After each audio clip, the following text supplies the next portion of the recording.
Hi guys, so I've literally done this video twice already, and things just kept going wrong. First it was a memory card being full, and then I had technical difficulties with my sound. My microphone wasn't connected, my laptop wasn't properly working, so everything was going wrong basically. But I'm going to get straight to the point on this intro, and oops, that is I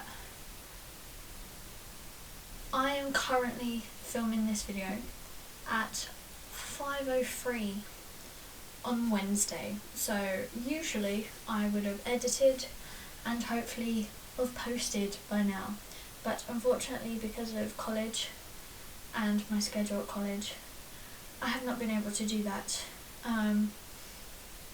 So it's been quite hard. So these videos that I usually do on a Wednesday are now going to be moved to a Thursday for the next 4 weeks, mainly because I am currently finishing college. So my Mondays, Tuesdays are hectic, and I have quite a lot to do. I'm trying to get my work done, I'm trying to get my university done, I'm trying to get a whole lot of things sorted out. So for now these are going to be moved to Thursdays.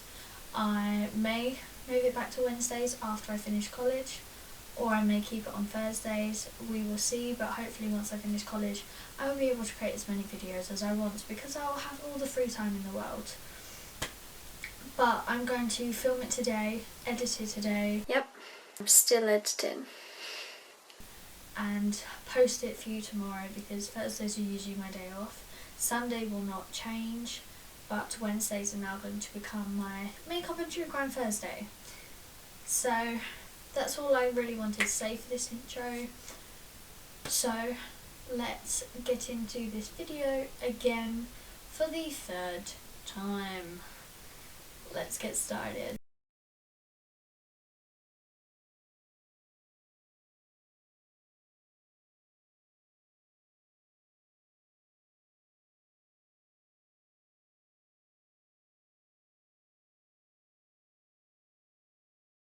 So our story is about Harold Frederick Shipman. I really hope you guys can see me. Now, he was known as Dr. Death. Wow, that's very morbid. Very, very morbid. And he was known by this nickname because he was a convicted English serial killer. I've gone down the English route now. I figured, why not do an English serial killer instead of sticking with my Americans? And considering I haven't had a lot of time to research this, I will probably be looking down at my laptop just to make sure I'm getting all of my facts right, because I haven't obviously had a lot of time to do my research, because usually I would spend 2 to 3 days doing it just so I can get all my facts straight. But I am reading it at the same time that you guys will be. So he was a convicted English serial killer, and he is known as one of the most prolific killers in history apparently. He was convicted of 15 murders, but it's said that he committed 218. So that's quite a big jump from 15 to 218. So 203 of them he was not found guilty of, which is a little sad considering I believe that every victim should get their justice, whether it be the victim's family gets their justice or the victim themselves when they've survived get their justice in a way. So he was sentenced to life imprisonment, and the judge turned around and basically said to him that he would never ever be released from prison for his crimes. That was the one thing that the judge wanted and made sure happened was the fact that he would rot away in prison for the rest of his life. That may have happened. We will get into it. So he killed around 80% of his victims were women. 80%. So 20% of them weren't. They were men, I believe. Most of the time he would target elder women. Probably because he thought they were just easy target. It was easy to blame their death on old age, natural causes, they died in their sleep, all the usual excuses you could use for an old person.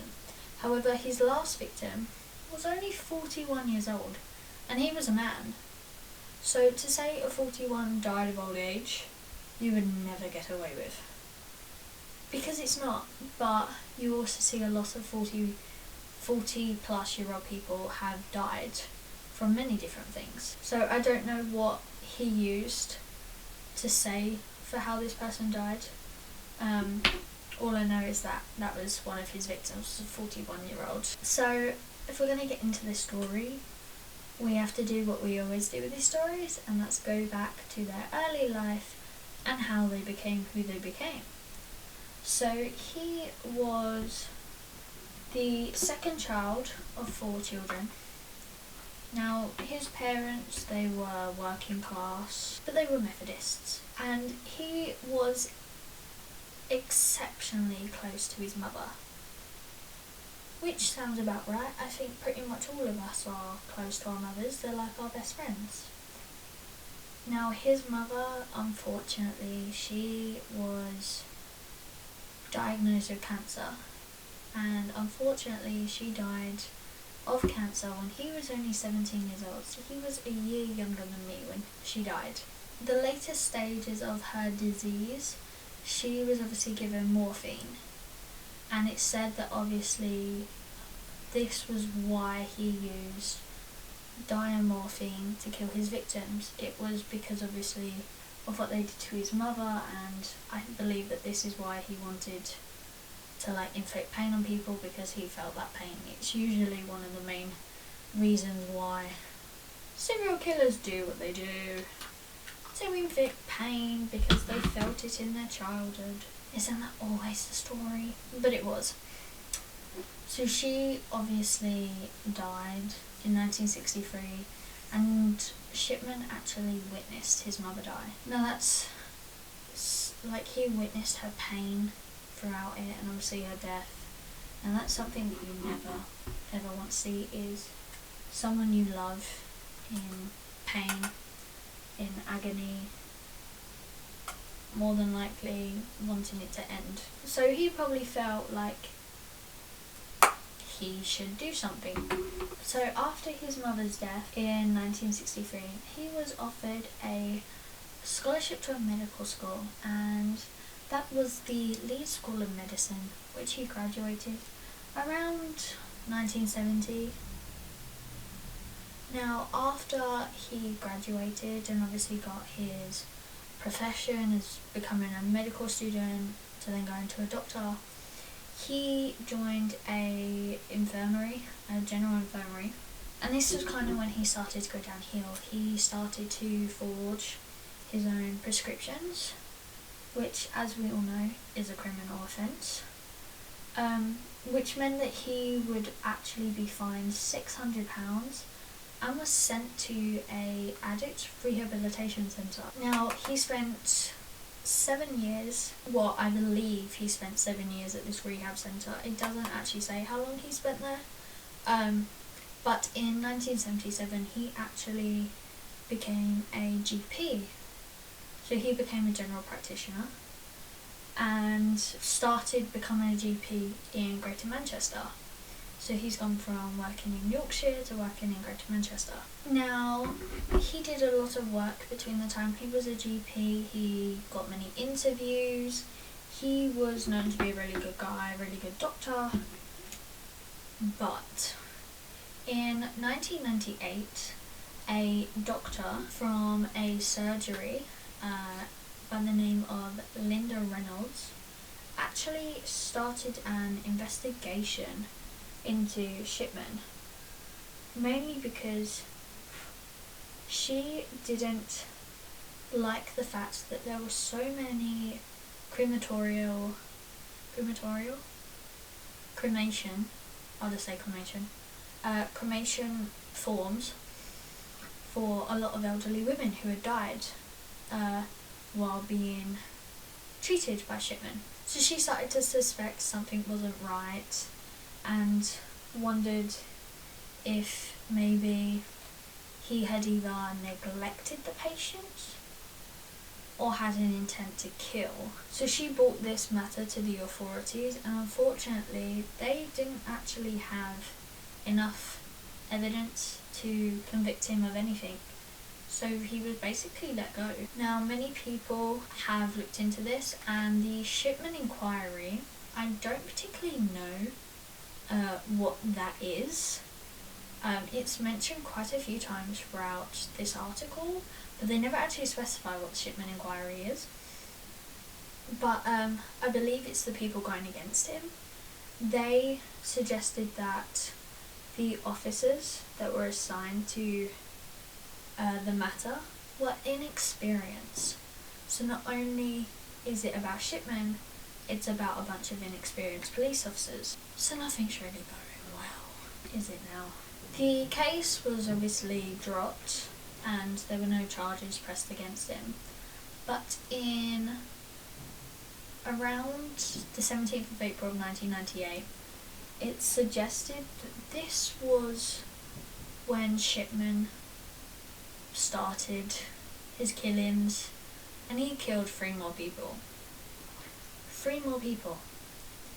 Now, during that time, his latest victim was known by the name of Kathleen Mundy. Now, she was an old lady. I'm assuming she was sweet and all that, but we will never know. Now, he actually killed her. She was found dead in her home, and he was the last person she ever saw that day. And he ruled that the fact she died was because of old age. Now, this next part is where it gets really interesting, and I was shocked to read this. So, Kathleen's daughter, Angela Woodruff, who was a lawyer, in fact, her and her solicitor, obviously, you do what you usually do and you get an autopsy, you want to determine what's wrong. While they were uncovering things, they obviously found a little will, but this will was no ordinary will. It stated that it excluded her and her children from the will, so they would get nothing, but nearly £400,000 would go to the Dr. Shipman. Now, I'm not one to ever know how to write a will. I wouldn't even know where to start with my will. I don't really need a will at the minute. I'm only 18. If anyone knows that if you're going to forge someone's death and create a fake will, then you make it the least obvious that you can. You don't just give nearly 400 grand to yourself and kick the family out, because already that makes you look really suspicious. So they did the only thing that they knew. They reported it, and the police decided to create an investigation. So as they started to do the investigation, as they started to bring the body in, they obviously did an autopsy. Now, during this autopsy, they found a little something suspicious, and that was that she hadn't died of old age, obviously, but when they examined her, they found high traces of diamorphine. Diamorphine is used for cancer patients. It doesn't say on here whether Grundy was a cancer patient or whether she had cancer at all.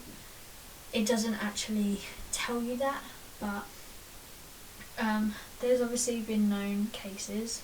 I believe that there's people that have used chemo on people that don't need it, just to get money out of it. There's been many shows that have depicted all of that on it as well that I've seen, and it's frankly a really sick thing to do, to use these type of things to make it look like an accident when it's clearly not. So, considering that they found these traces in the victim's body, Shipman was arrested, and he was obviously going to be charged. Now, while they arrested him, they actually found a typewriter which he used to make the forged will. So, considering he'd been arrested for this death, the police decided that they would look into some other victims of Shipman's who tragically passed away from whatever it was that he stated, and he actually had a list of 15 cases, 15 people that he had killed and made it look like they died of simple old age. It's quite horrific when you think about it. Obviously, while investigating into this, they found a pattern of diamorphine being injected into victims, of him signing death certificates, the many forged wills, and the forging of medical records to indicate that all of his victims had very poor health and needed his help. Sick when you think about it at times. So Shipman's trial for the murder of the 15 women took place on the 5th of October of 1999. He was charged with the murders of, and I'm just going to read it because I cannot remember this many names. So he was charged with the murder of Marie West, Irene Turner, Lizzie Adams, Jean Lilly, Ivy Lomas, I have no idea, Muriel Grimshaw, Marie Quinn, Kathleen Wagstaff, Bianca Pomfret, Nora Nuttall, Pamela Hillier, Maureen Ward, Winifred Miller, Joan Melia, and Kathleen Grundy, all who died between 1995 and 1998. So he killed this many people within 3 years. 3 years, that's really hard to think about. So he actually was sentenced to prison in 2000. So 21 years ago he was sentenced to prison. And it only took the jury and the judge 6 days of deliberation to come to the verdict that he was guilty. And this was obviously when the judge decided that he would never ever be released from prison, and the government all agreed with him. So he was obviously sentenced to 15 consecutive life sentences for each of the women, plus an extra 4 years for forging the will of Kathleen Grundy. So he was never getting out, basically. He would spend his life in a prison cell for as long as he could, regretting everything. But he did what every serial killer does. He denied his guilt, he denied anything he did, said he was innocent, said he didn't do it, and his defense, they tried but failed really, really unsuccessfully to get the count of the murder of Miss Grundy. But obviously there was a clear motive. It was trialed separately from others, and even his wife, she was so adamant that he was innocent. Obviously, why would you ever think your husband was a serial killer? Who knows? I am on 1% battery, this is not good. Let's see if we can get this done quickly, which I probably won't, considering I'm nearly done with my makeup. This is not good. Okay, we'll skip a few things. So, it's concluded that apparently he was possibly responsible for 250 deaths. 250. We have jumped from being convicted of 15 to it actually being 218 to now it being 250. That is a serious jump. So 250 deaths is obviously quite a lot, and unfortunately the website that I'm on, my Murderpedia, doesn't actually show you all the deaths. It obviously only shows you that 218. So I don't know who the other people were, how old they were, or any of it. All I know is the deaths that is shown and how they died and all that. So I don't know who the other people were or anything. But that's pretty much the only stuff that it says on his trial and all that. So Harold committed suicide in his cell on January 13th of 2004. So he was only in prison for 4 years. 4 years. So he basically only served the 4 years for forging the will. He never served the rest of the life sentences, which is unbelievable. He was obviously held at Wakefield Prison. I will have to Google where that is because I've never heard of that. I'm guessing it's somewhere in Yorkshire or Leeds. He was 58 years old when he murdered himself. He was pronounced dead at 8:10 in the morning because it says it as if it was 8:10 in the morning. So I'm going to go with that. But he officially hung himself around 6:20. So it took nearly 2 hours to pronounce him dead. 2 hours. It says on the website that he presumably hung himself. He presumably hung himself from the prison window bars that they have. After the news had been informed of his death, many British tabloids, because that's what we call all the journalists and that these days, is tabloids. I don't get why they would say tabloids. We just say press. They took a lot of joy at his suicide. I mean, I'm not surprised with the amount of people he killed, because obviously with them being droids, they kind of took their own initiative and they actually encouraged other serial killers to do the same to themselves. Now, doesn't that make them just as bad? Because they're encouraging people to kill themselves. It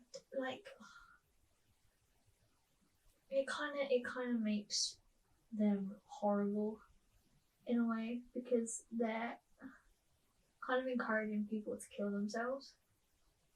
So technically they're no better, but that's just my way of saying things. Let's just leave it at that everyone's just, messed up in the brain and there's nothing that anyone can really do. But yeah, so they kind of went on and on about how serial killers should all just kill themselves. A lot of, after his death, and obviously after the press had released what they wanted to release, a lot of the victims' families felt cheated. They felt outraged. Who can blame them? The person that kills their family members spent 4 years in prison just to kill himself. The whole reason for him getting those sentences was so that he could live in that prison, hopefully regretting everything he did, hopefully thinking over his horrible, horrible act, so that he can get some peace of mind to what he did and how the victims felt. But no, he was a coward who gave up after 4 years. It says quite a lot about him as a serial killer. He could inflict so much pain on people, but the minute he gets caught and has to live out his pain, he can't handle it. Serial killers these days. Obviously, the main reason that they all felt cheated as well was because they never got his confession. They would never hear the reason why he killed these people, why he wanted to kill these people. They would never get the justice. They would never get the closure. of why this happened, they would have to live the rest of their years wondering why he did this to them, why he harmed these people, and they would never know. So, like I said before with the newspapers, how they were kind of like biased in a way, they were so happy, but like it wasn't really a yip yip hooray type celebration. Because as much as his death brought happiness to quite a lot of people, it brought quite a lot of divided attention to other newspapers. So the Daily Mirror, they branded him a coward. Who could blame them? Like I said, 4 years in prison just to kill himself. It doesn't work. It's like that's not how the system is intended to go. And the Daily Mirror took it one step further. They actually blamed the prison service for allowing his suicide. I don't think the prison, stood there and was like, he's gonna kill himself. Let's just watch. Let's let it happen. You never know that someone's gonna kill themselves. Like most of the time, a serial killer will serve their sentence. They will do it with pride. They will do it knowing that they accomplished what they wanted to accomplish. They would never try and kill themselves to get out of what they did. They usually always take pride in what they've done. So it's said that his motivation for suicide, his motive for committing suicide, I'm gonna have to cut all that out because that was very loud, was never actually released. They never stated why he killed himself, why he would want to, why any of it sort of happened. And obviously, it's said that he did talk about committing suicide to his probation officer, all because he wanted his wife, who would soon become a widow if he committed himself, to receive a National Health Service pension. He just wanted the money if he committed suicide, so that she could receive the money that he had been basically stripped of. Now, when he did commit suicide, she did obviously receive an NHS pension. She did receive a large sum of money. However, she obviously wouldn't be entitled to this pension if he died after the age of 60. So that's why he died on his 58th birthday. Because in 2 more years, she won't get any money. So following his suicide and obviously his whole wife getting a bunch of money type thing, an FBI profiler, he started to assert that serial killers liked to manipulate and control people, which they do. Everyone knows serial killer loves to do that. They love to take control. They love to be in power. It's the one thing that gives them whatever it gives them. It gives them full control of the person. It gives them that peace of mind that nothing can beat them. So he obviously stated that they could also killing themselves in police custody or committing suicide by cop can become a final act of that control.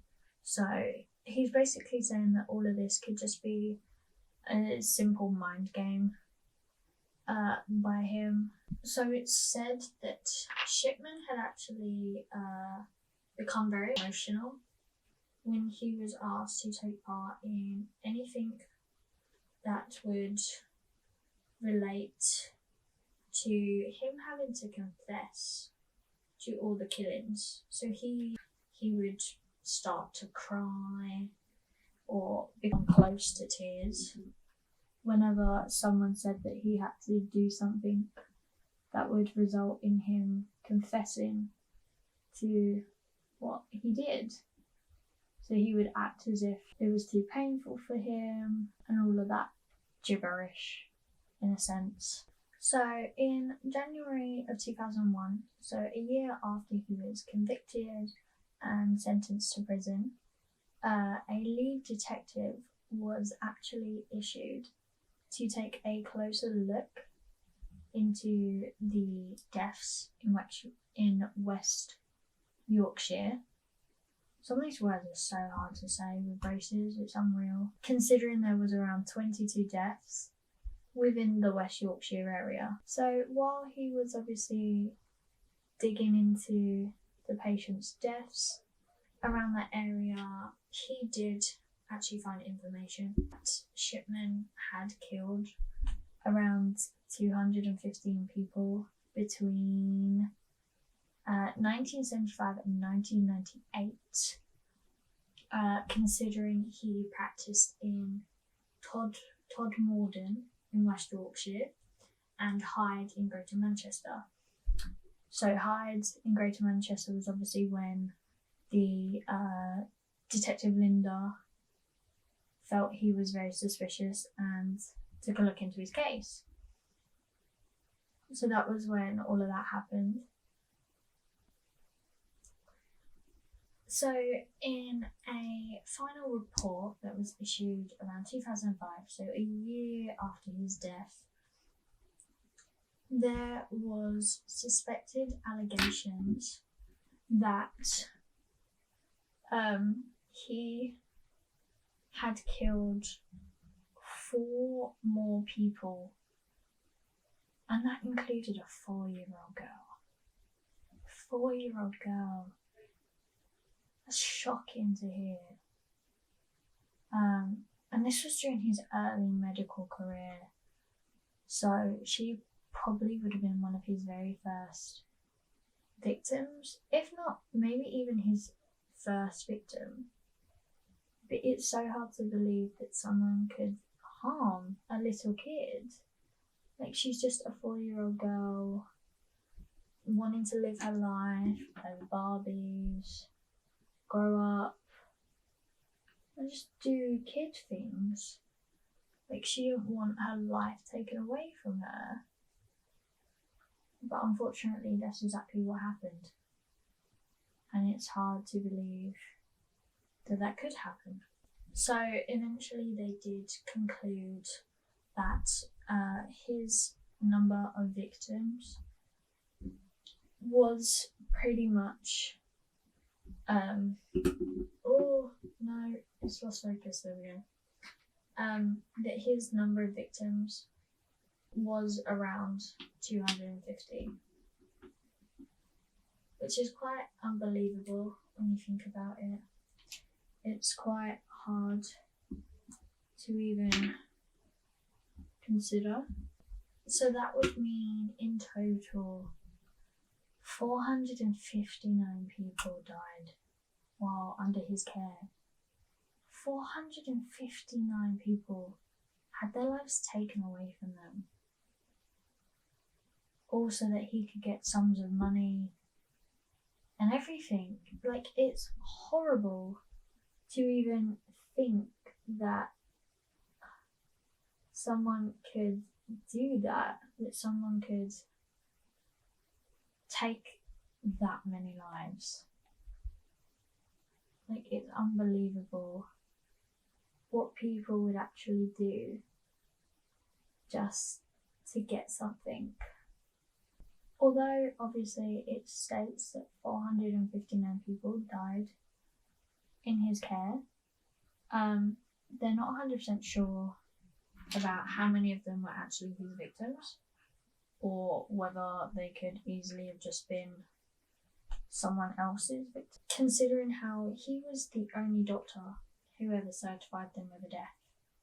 So no one else would know if the victims were actually his victims or whether someone else was at work. So along with him obviously being convicted of all the victims' deaths, 6 other doctors were charged because they signed off on the cremation forms that Shipman had created for the victims. So they were obviously charged with misconduct because they should have noticed a pattern brewing. They should have noticed that something wasn't really right. And considering they're doing cremation, wouldn't they know, like, look at the autopsy and all that to find out? I'm pretty sure that's what they do have to do, is read the autopsy. And so obviously they were all charged, however, none of them were found guilty, considering none of them actually knew what he was doing, and they just probably didn't notice anything wrong. They just knew that someone was coming in to be cremated and they were just doing their job. However, they didn't really do their job good. After they convicted the 6 doctors of the misconduct, they brought in Shipman's wife Primrose to testify against him for 2 of the deaths.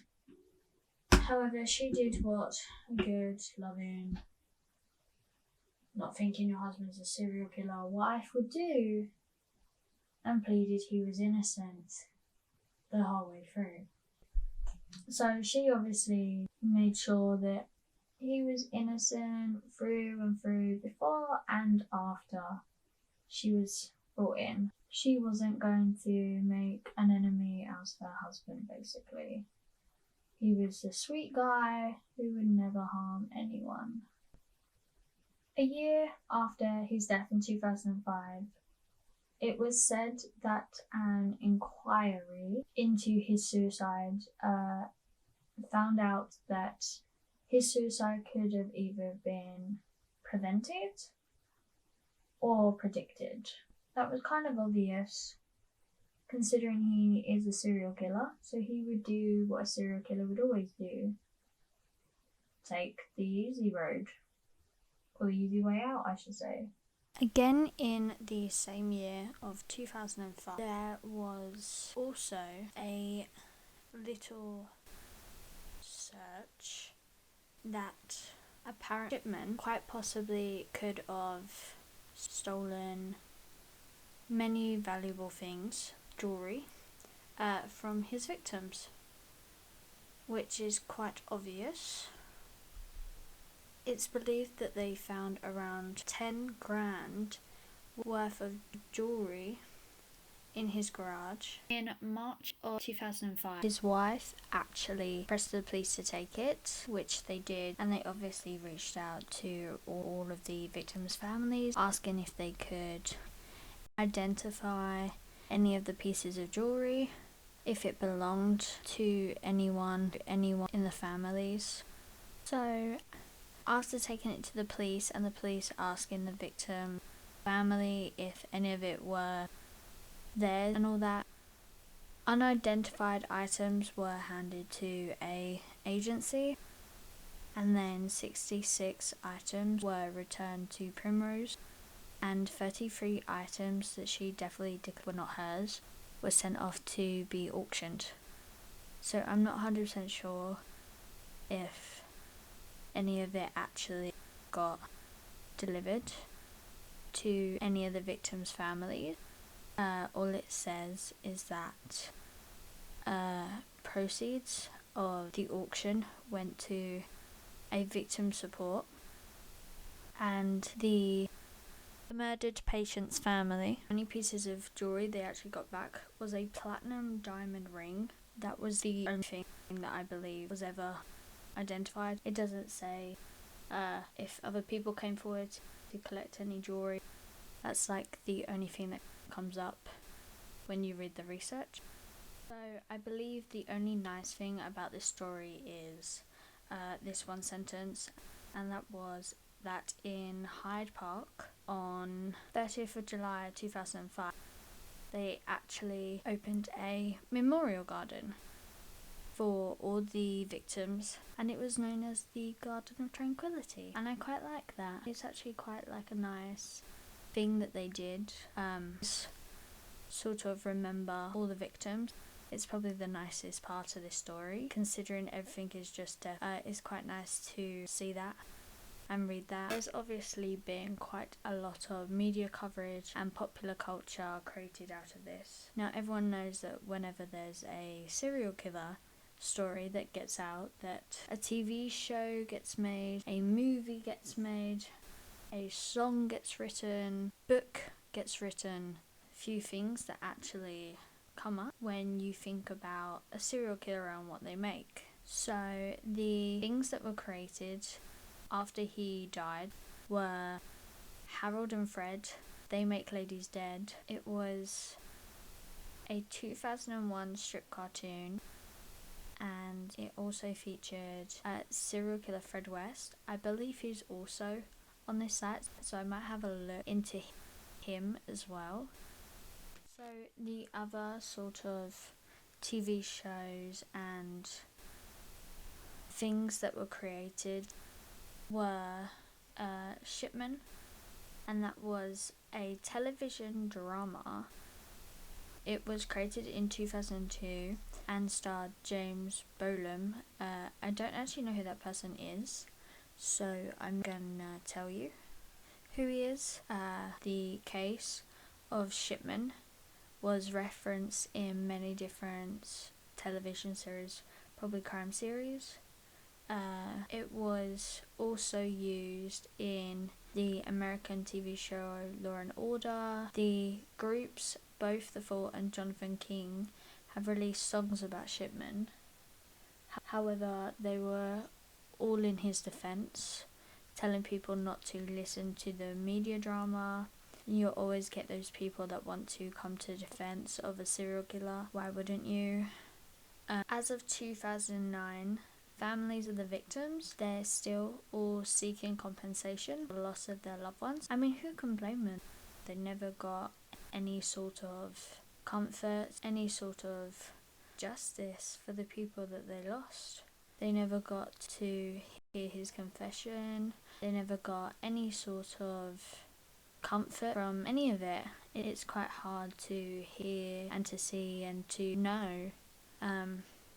So that's pretty much all that the story sort of goes into.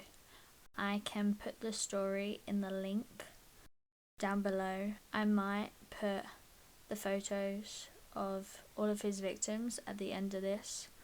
We'll see how many photos there are, how many victims there are. I may put the names of his victims. I'll do one of those crime documentaries where they list all the victims. I might do that, or make that a little thing just to sort of honour the people that have died, and so you guys can really see how many people were taken, and it's just hard to think about. So I hope you guys enjoyed this video, and I will see you for another True Crime Thursday next week. There will be a video on Sunday. What it will be, I'm still not sure yet. We'll see what I can come up with. I really hope you guys enjoyed this. I hope you enjoy this look. There is glitter, and it is 2 different colours on my eyes, I promise. It's just really hard to tell on camera. It looks a lot lighter than it is in person. And I get the lipstick doesn't really match, but it's the only blue lipstick I have. And I bought it because I used to do Hades on my TikTok. So it was the only blue I could get. And so I get that it doesn't really match, but I couldn't really think of anything else to put on. So I grabbed my dark blue lipstick. But I really hope you guys enjoyed this story. Let me know what other stories you want. I'll put everything that I used in the description below, including all my glitters that I've used. I hope you guys have the best rest of the week, and I will see you guys on Sunday. Bye guys.